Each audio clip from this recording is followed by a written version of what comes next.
Chapter 2. Rules of this workbook, rules of this classroom. These are Mike Mynar's basic rules. I want to introduce you to those to start out with before we get too far into this. Rule number 1, no negativity in the classroom. No negativity in the workbook. There's no place for it. It's not fair to the ones around you. It's not fair to yourself. Number 2, leads are golden. Clients are golden. Clients come first. Rule number 3, have fun. It's very, very important that you have fun. You have to enjoy what you're doing. If you're in sales and you can go out and have fun with people, then you're in the right place. I believe that if there's a job you're doing and you don't feel like you're having fun, if you're not waking up and you're not excited to be going to that job, and you don't enjoy what you're doing out there, and you can't laugh and you can't giggle and you can't have fun, I don't think you belong. So it's a rule for me. You have to have fun. So it's one of the things I like to do, is to set up a basketball goal in the classroom and be able to toss the ball around and play a little bit of horse or closer or cell or whatever you want to call it. With one of those small indoor basketball goals, you got to be able to have fun. So to kind of play off of that, how do we make that happen in a classroom? How do we get rid of negativity? Because negativity exists. It has to exist. Just like positivity has to exist together. It's the black and white. It's the yin and yang. It's the positive of one end of a battery and the negative of another end of a battery. It's daylight. It's nighttime. It's going to exist. Negativity is going to exist. But how do we control that? How do we keep negativity from affecting us, especially when we come into a classroom? So first thing you want to do is you want to find you a really neat rug, one of those type of rugs you'd put at your front door. Get that rug, put that rug in front of your door to your classroom. Put that rug on the way out your back door. You can also use each and every one of your customers' rugs. But I pull those rugs out. You take that rug, and I call you wipe your shit off on that rug, your stuff.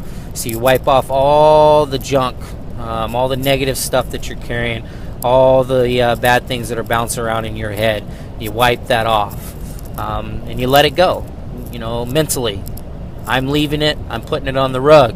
So when I'm done, I get outside of this customer's house, or when I leave the classroom, I'm going to wipe my feet again, and now I can pick my stuff back up. Because your stuff may be important. You got bills to pay. You've got relationship issues. You've got sickness in the family. Maybe there was a death. Maybe there was a car accident or a speeding ticket. You know, all these kinds of negative things are real, and they do occur. And I don't want to devalue them. They do exist. But however, they can cause weight. They can affect you. You won't have an open mind. You won't be able to pay attention. And most importantly, you won't be able to connect properly with the customer if you're carrying that kind of weight. So that's the idea. It's a mental idea, just a habit that you create for yourself by wiping off those thoughts and leaving them on the rug and putting them away for the time being. And then when you come back, you can wipe your feet again and you'll be able to pick it up right off the rug.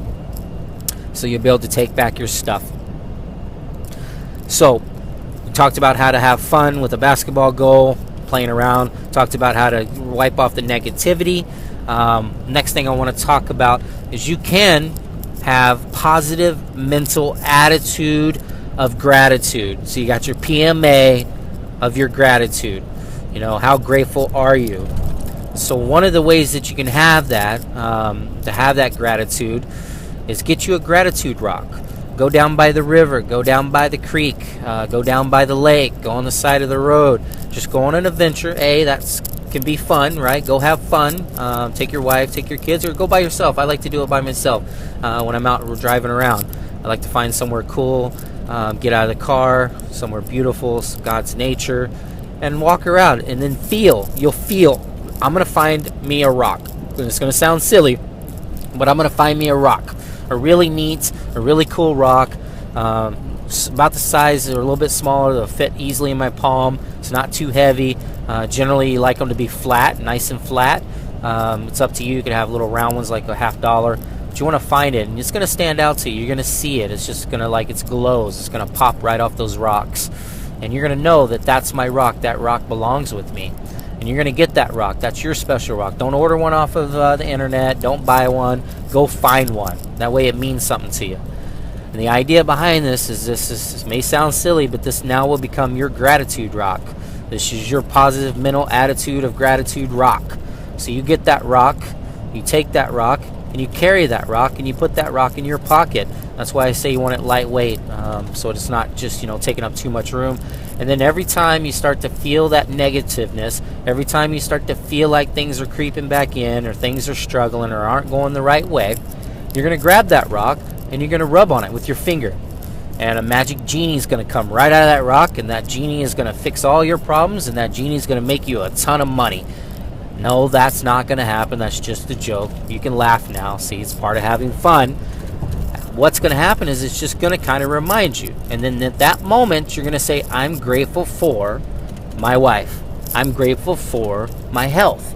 I'm grateful for my kids. I'm grateful for my job opportunity. I'm grateful for my car. Anything that in that moment you feel grateful for, you're going to rub that rock and you're going to say it. Say it over 10 times if you need to. And what that does is that'll train the mind. That'll get the mind back to thinking about what you're grateful for. Plus, you're showing that you are having gratitude. And that right there alone, if you consistently do that when you're feeling any types of negative or hurts or pains, frustrations, anger, any of those emotions coming in, you can reverse those emotions really fast with the rock. So I use the rock, I use the rug when I'm first getting into training or I'm getting into a house. I have the rock in my pocket if I feel like something's going wrong. It's going to help bring back that gratitude for me, and it's going to have me feel so much better so I can better connect with my customers. I can walk around with a better aura that I'm releasing out of my, out of my mind, my soul, my body, because people are attracted to that. So that's the positive mental attitude, using the rock of gratitude and using the rug of crap. I guess I should come up with a better name. The rug of disappointment, the rug of frustration, whatever it is. Using the basketball goal, have a little bit of fun in there. Find something to have fun with, something you can enjoy it. Don't just slam yourself with so much information that you're not enjoying it and you're not having fun. Because the last thing you want to end up with is a case of matitude, a case of negitude, a case of the efforts, a case of the frustrateds. You don't want to end up with any of those. So, attitude of gratitude. I'm a firm believer. The thoughts that you put in your mind will dictate the outcome of your day. So what you're thinking is what you're getting, right? So if I'm thinking that I'm grateful for my wife, I'm going to be getting my great wife, right? So I want that kind of attitude. I want to be thinking that all the time. That's really going to set me on the right path. It's going to give me that open mind, that positiveness to learn, to grow, to expand, to be able to connect with those customers. So that's chapter 2, rules, or basically my daily doses rules to training, learning in the classroom, whatever we want to be able to write down or call it. But that's how we do it.